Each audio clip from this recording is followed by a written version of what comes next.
Bienvenidos a Preguntas y Respuestas con el pastor Carlos Estal. Este es un podcast de Iglesia Vida Cristiana.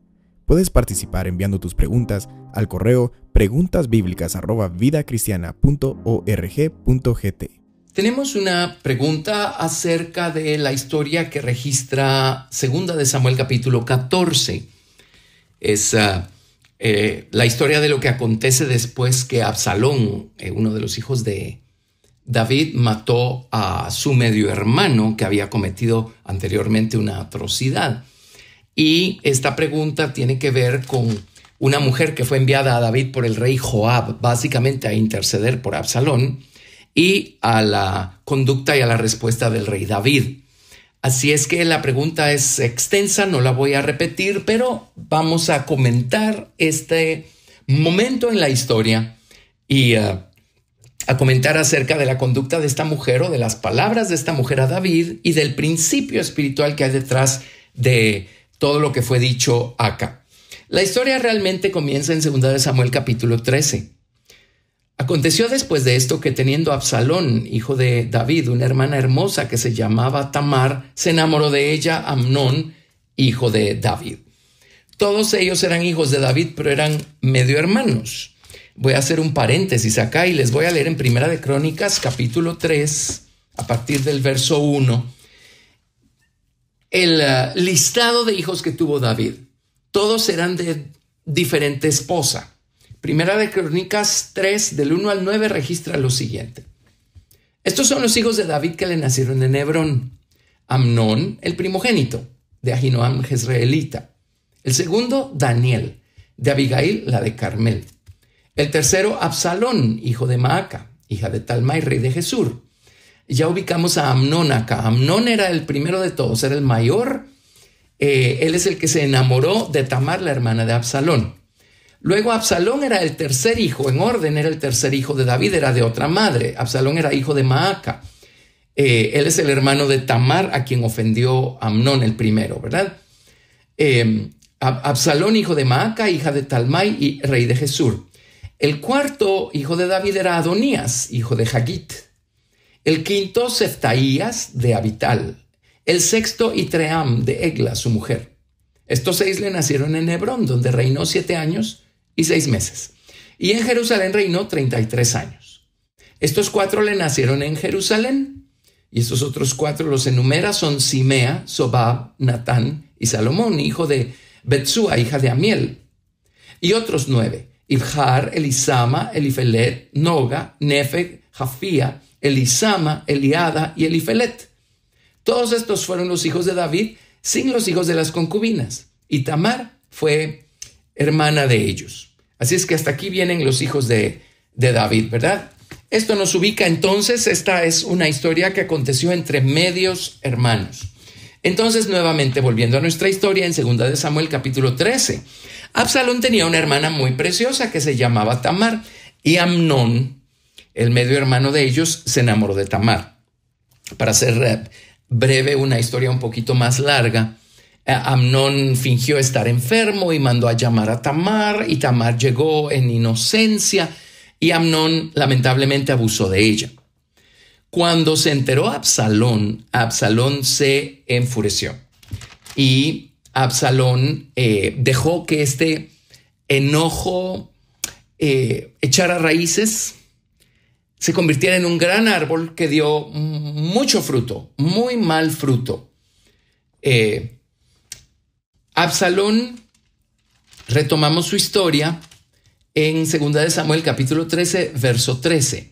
Aconteció pasados 2 años que Absalón tenía esquiladores en Baal Hazor, que está junto a Efraín, y convidó a Absalón a todos los hijos del rey, a todos sus medio hermanos. Y vino Absalón al rey y dijo: he aquí tu siervo tiene ahora esquiladores, yo ruego que venga el rey y sus siervos con tu siervo. Y respondió el rey a Absalón: no, hijo mío, no vamos todos, para que no te seamos gravosos. Aunque porfió con él, no quiso ir, mas le bendijo. Bueno, pero le dijo que venga Amnón, mi hermano mayor, y David dijo: pues está bien que vaya Amnón. Cuando llegó Amnón a donde estaba Absalón, Absalón lo mató. Ahora, llegó la noticia a David que Absalón había matado a todos los hijos del rey. Eso no era cierto. Después se lo aclararon que solo había muerto Amnón.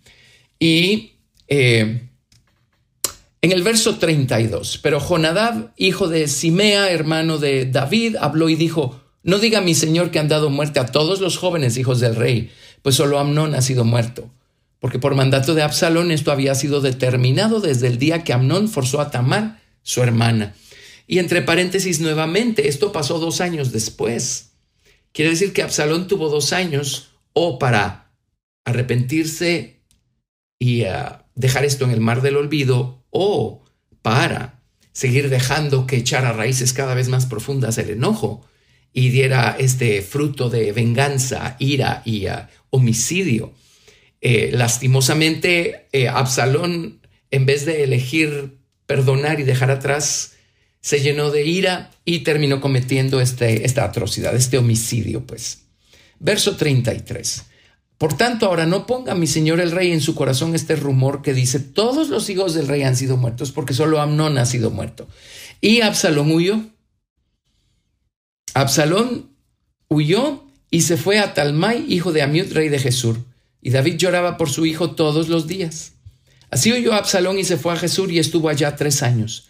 Y el rey David deseaba ver a Absalón porque ya estaba consolado acerca de Amnón, que había muerto. Bueno, a todo esto ya pasaron 5 años de que Amnón había abusado de Tamar. Ya pasaron 3 años que Absalón había dado muerte a Amnón. Y para que Absalón regresara a la corte, a Jerusalén, el rey David tenía que mandar a llamarlo. Cierto, dice que David quería verlo nuevamente, pero pues no había hecho nada para mandar a llamarlo. Ahora, tenemos acá un principio que debemos recordar, que es lo que va a ocurrir en el siguiente capítulo de 2 de Samuel. Había una ley que establecía que si alguien derramaba sangre, el homicida entonces quedaba sujeto a ser muerto por un pariente cercano del que había sido muerto por el homicida. Y de esta manera entonces quedaba expiada la culpa. Este pariente cercano se llamaba el vengador de la sangre o el Goel, el redentor. Entonces, si alguien daba muerte a alguien más, el homicida quedaba sujeto a que lo mataran para, por así decirlo, saldar la cuenta, para que la cuenta quedara saldada. Entonces, sin la protección del rey, Absalón todavía estaba expuesto al vengador de la sangre. Absalón todavía podía ser muerto, a lo mejor por alguno de los otros hijos de David, y el hijo de David que matara a Absalón hubiera quedado absuelto porque estaba matando a un asesino. Entonces allí el asesinato hubiera quedado cubierto y las cuentas hubieran quedado saldadas. Entonces la vida de Absalón todavía corría peligro. Ese es el principio entonces que se menciona en 2 de Samuel 14. Les leo. Conociendo a Joab, hijo de Sarvia, que el corazón del rey se inclinaba por Absalón, envió Joab a Tecoa y tomó de allá una mujer astuta y le dijo: yo te ruego que finjas estar de duelo y te vistas ropas de luto y no te unjas con óleo, sino preséntate como una mujer que desde mucho tiempo está de duelo por algún muerto. Y entrarás al rey y le hablarás de esta manera. Y puso Joab las palabras en su boca. Entonces la mujer, esto ya es comentario mío, no estoy citando en este momento, pero la mujer fue con David y creó toda una historia, ¿verdad?, siguiendo las instrucciones que le había dado Joab. Y le dijo: yo soy viuda, murió mi esposo, tengo 2 hijos que se enojaron el uno con el otro y un hijo mató al otro hijo. Entonces resulta ser que ahora el hijo vivo es homicida. Esto significa que está expuesto y sujeto a ser muerto por el vengador de la sangre o algún otro pariente cercano.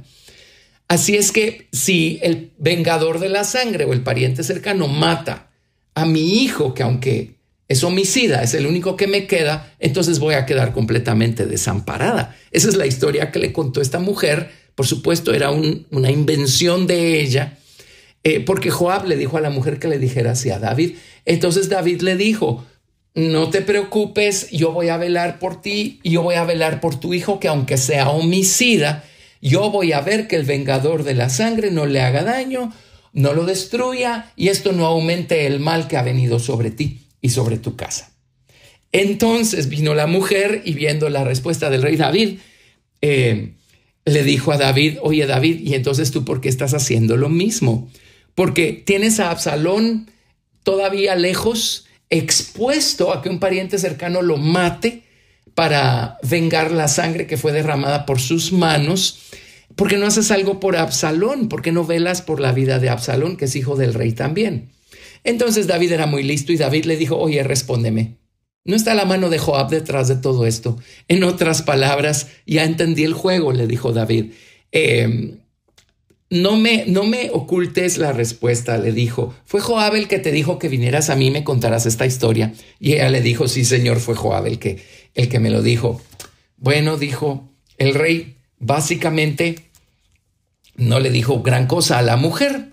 Pero entonces, en el versículo 21 de 2 de Samuel 14, el rey dijo a Joab, he aquí yo hago esto, ve y haz volver al joven Absalón.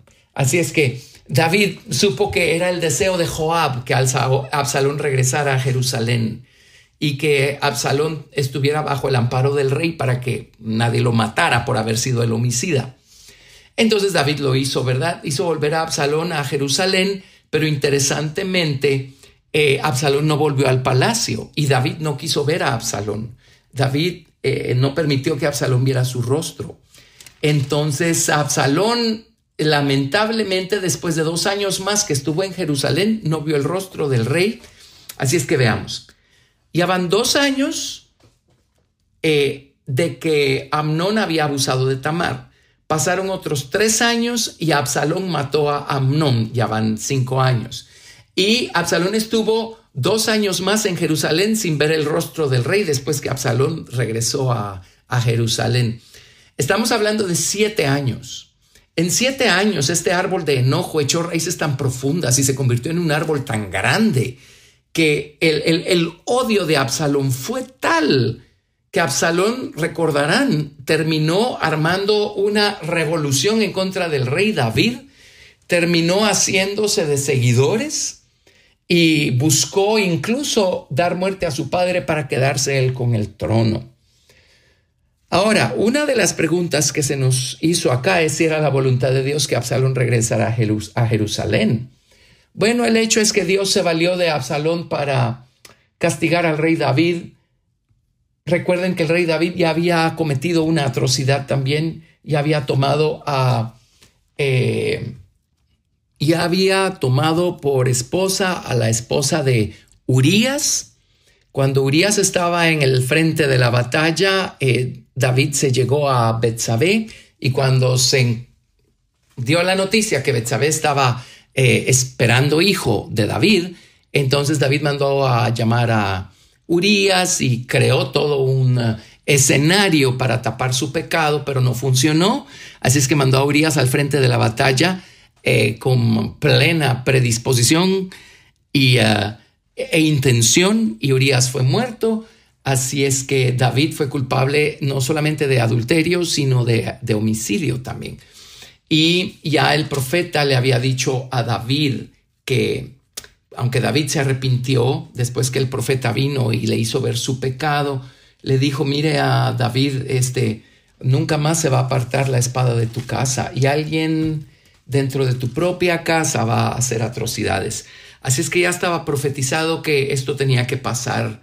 Es parte del precio que pagó David por haber ofendido a Dios de manera tan profunda como lo hizo. Así es que pues al fin Dios estaba detrás de que Absalón regresara a Jerusalén y se levantara rebeldemente en contra de David y buscara sacarlo del trono.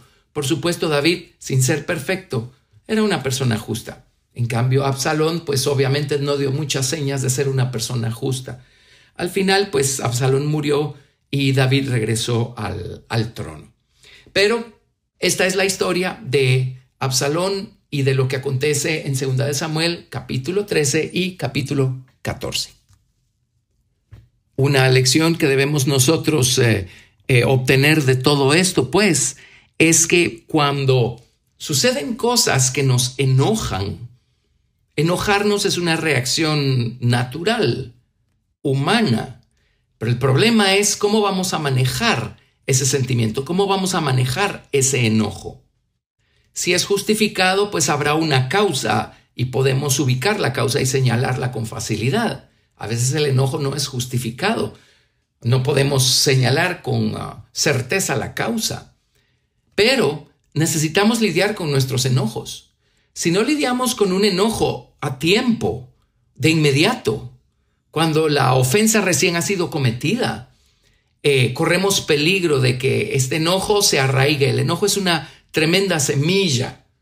Corremos peligro de que esa semilla se arraigue en nuestros corazones y eche raíces enormemente profundas y poderosas y luego nos haga generar sentimientos y acciones que terminen siendo destructivas. El Señor Jesucristo, cuando sopló su espíritu sobre sus discípulos, les dijo: yo les doy poder para remitir pecados. A quienes se los remitan les serán remitidos y a quienes se los retengan les serán retenidos. A lo que se refiere el Señor Jesucristo aquí es que con el poder del Espíritu Santo nosotros podemos remitir, es olvidar, dejar ir, soltar cualquier ofensa que hayan cometido en contra nuestra a través de perdonar y olvidar. O podemos nosotros retener el pecado o retener la ofensa y dejar entonces que ésta eche raíces.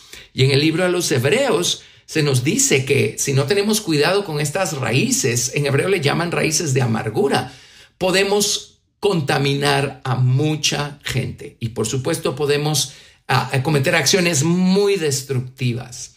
A través de la ayuda de Jesucristo y del Espíritu Santo podemos y debemos remitir las ofensas, dejarlas ir, elegir perdonar y elegir olvidar para que éstas no se conviertan en tremendos árboles que van a dar un fruto que va a ser muy destructivo, va a causar mucho dolor y mucha muerte a otros. Así es que lidiemos con estas ofensas, lidiemos con nuestro enojo cuando todavía hay tiempo. Gracias por escuchar Preguntas y Respuestas con el pastor Carlos Estal. Recuerda que puedes participar enviando tus preguntas al correo preguntasbiblicas@vidacristiana.org.gt y quédate atento al siguiente episodio porque tu pregunta puede ser la siguiente a responder.